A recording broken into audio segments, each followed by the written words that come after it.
my dance, make it hurt.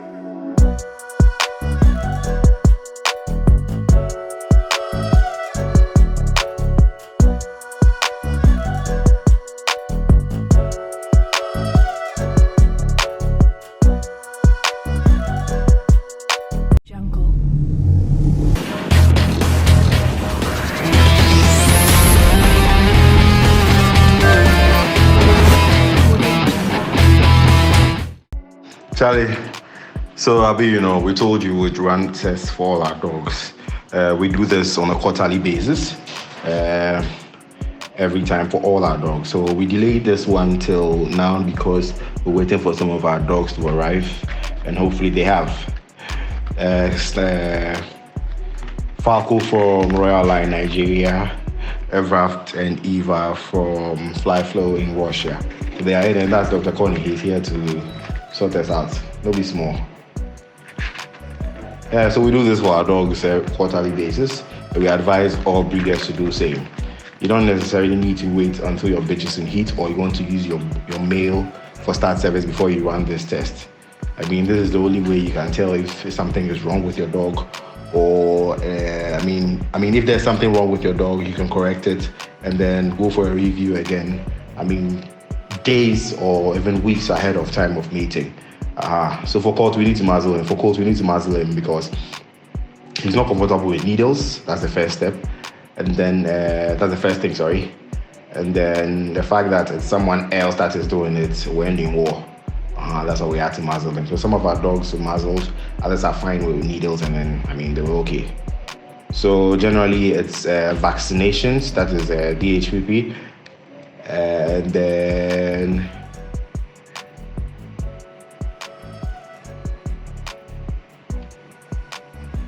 And then anti-rabies for all our adult dogs.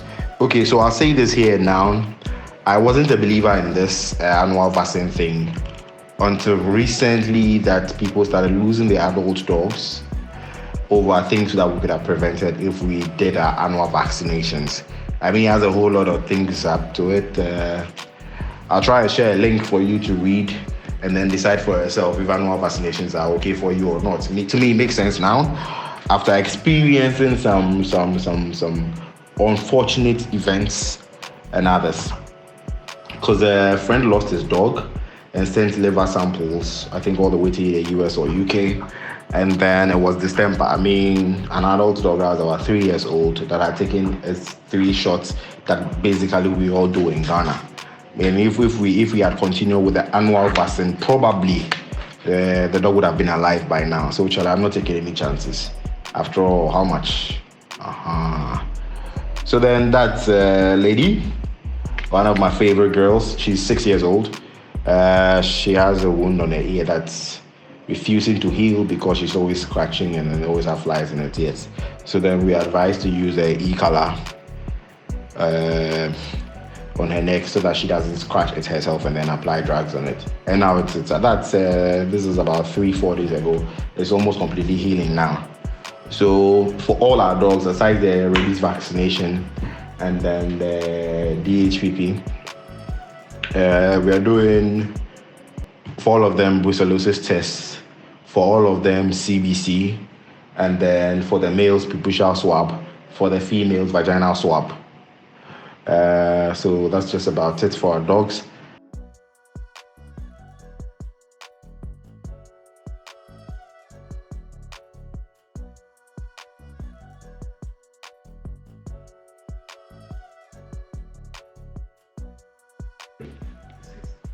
All right, so on the list you can see this is lady. I'm just picking a random one to explain something to you.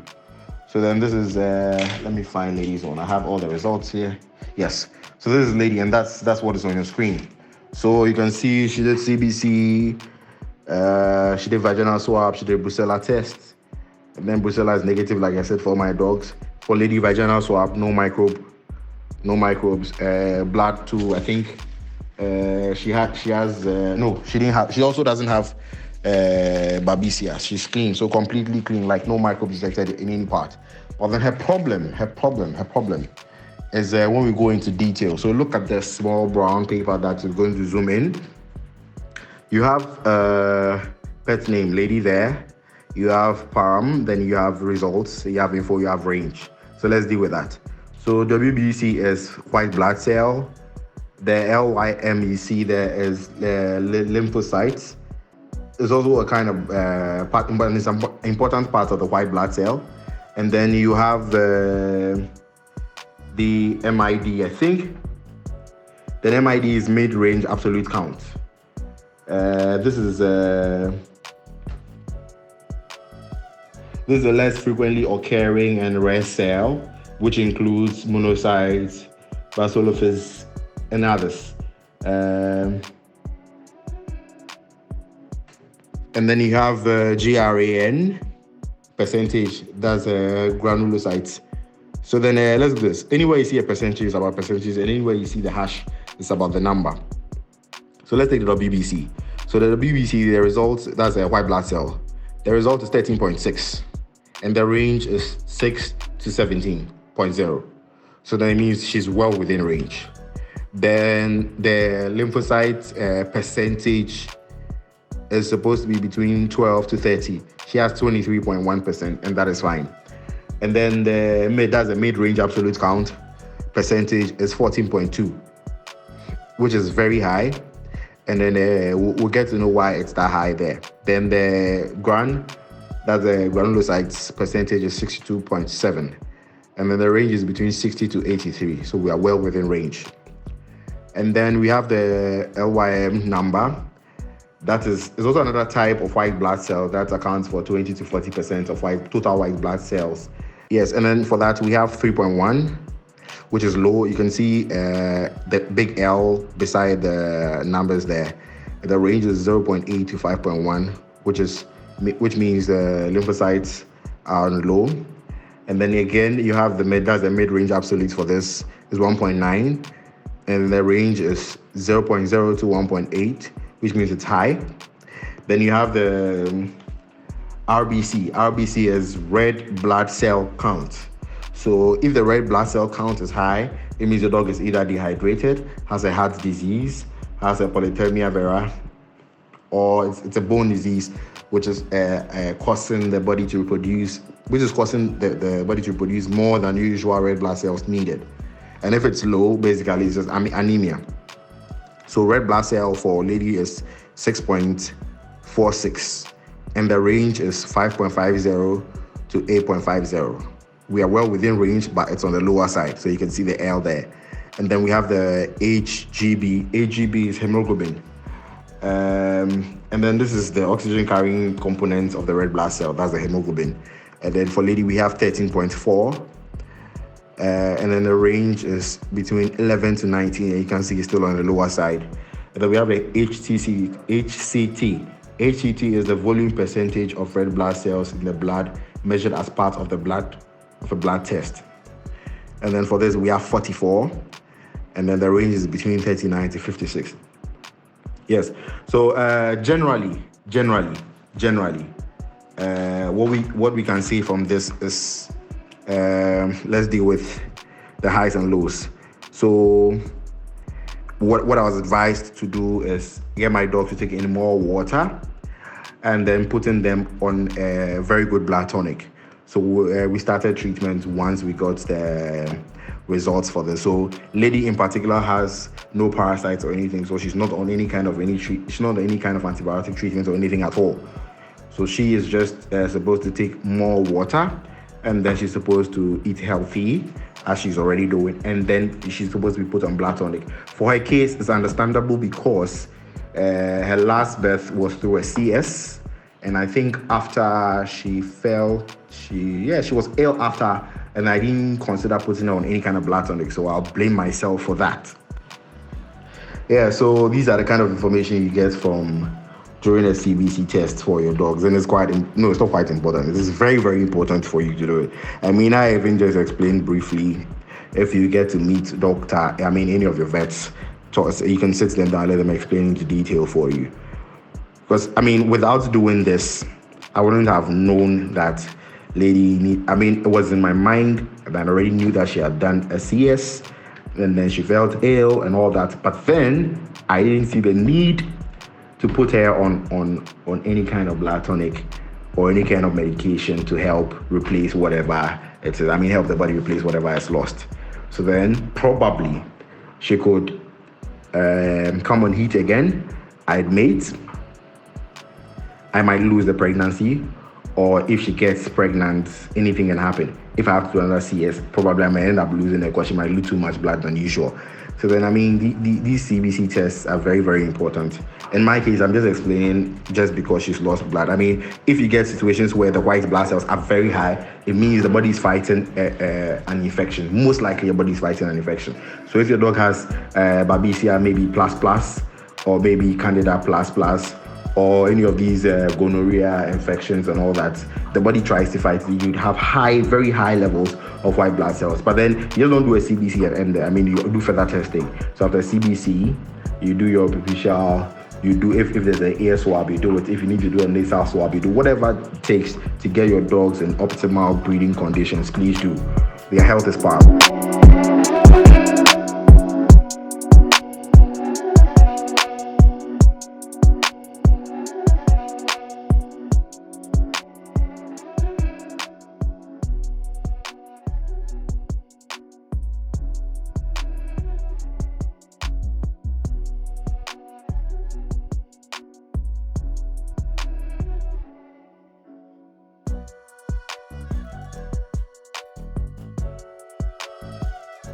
Alright, so that's Crash. He doesn't have an issue with needles at all. So that's that's Preputal swab being taken. It's going back into the case. So vaccination's done.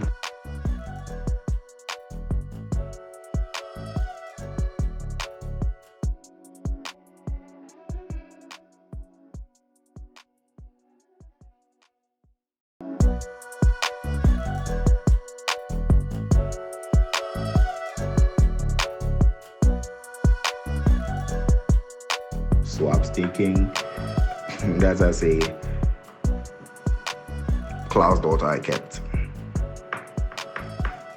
Okay, you people know her as B33. No, B33 is a male. You know her as B44. Odd numbers were males and even numbers were females. So you know her as B44. She's produced a J. So she's produced a J letter and now O letter, all with colds, and they are doing amazing. She also has a problem with needles though. So that's just about it. So the remainder of the video is just going to be about all our dogs, and then all of them going through the similar tests. But that's a vaginal swab being taken. So that's a vaginal swab will be used for the Brucellosis test. And then this is the girl that has the Candida. She's not been mated before, so all of you that think that the dog has been mated before, you can get an infection. I mean, she's shedding because she just got in, so she's shedding, she's losing hair, but she's fine. She'll get better. So those are her vaccinations going in, and then she has a lump at the back. That's what I was holding on to, and that's Falco coming for his test, and that's Falco called as a hippie. Eva, Lily, yeah, these are the folks. Alright, so enjoy the video. Don't forget to subscribe, like, and share this page. Leave your comments in the comment section. And anyhow you think you can advise for us to get our dogs to taking more water, please do. Let's enjoy the video.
All right, so stick around and listen to Dr. Koney talk about annual vaccinations at the end of the video.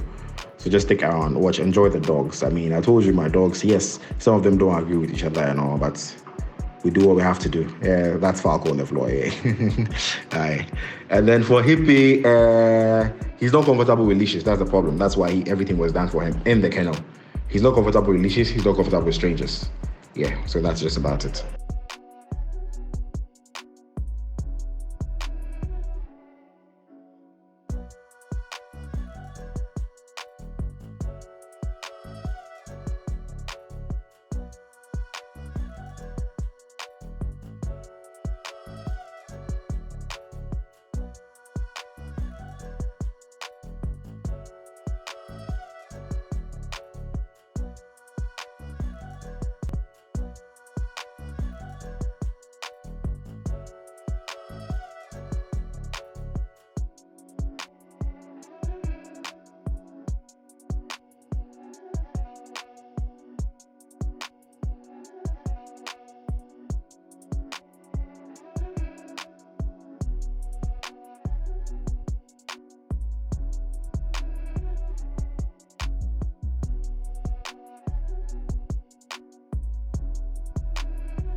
We've just finished some vaccinations at Peter Vigilio's house.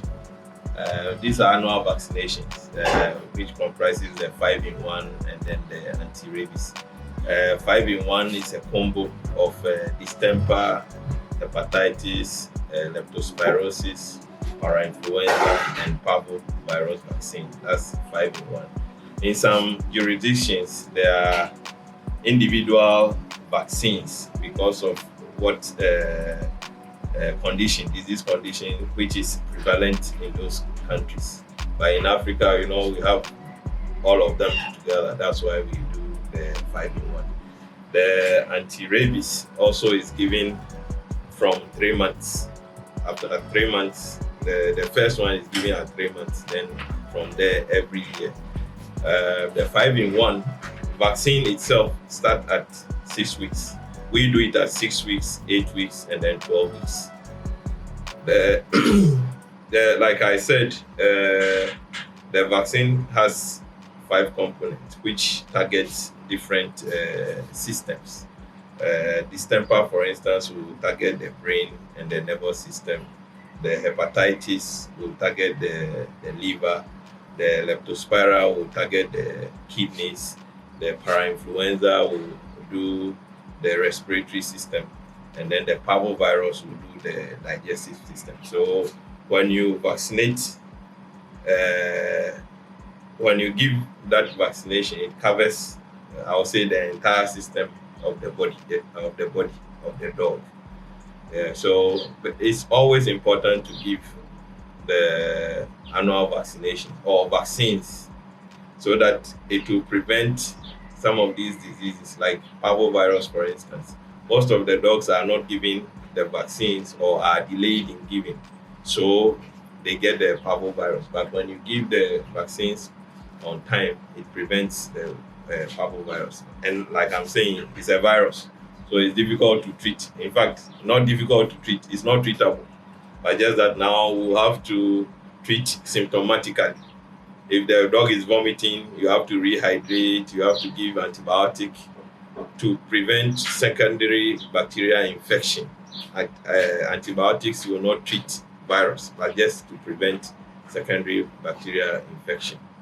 And then some vitamins to boost the immune system. So basically, we are trying to avoid parvovirus. So once you vaccinate, you will not get parvovirus. So please adhere to the vaccinations and also the annual vaccination. If you don't give the vaccination, especially the anti-rabies, and maybe accidentally your dog bites someone, the first thing they will ask you is for the book. They check for the rabies vaccination, whether it's up to date or not. If it's not up to date, it means we have to vaccinate the human against anti-rabies, which is more costly. So please endeavor to vaccinate your dogs. Thank you.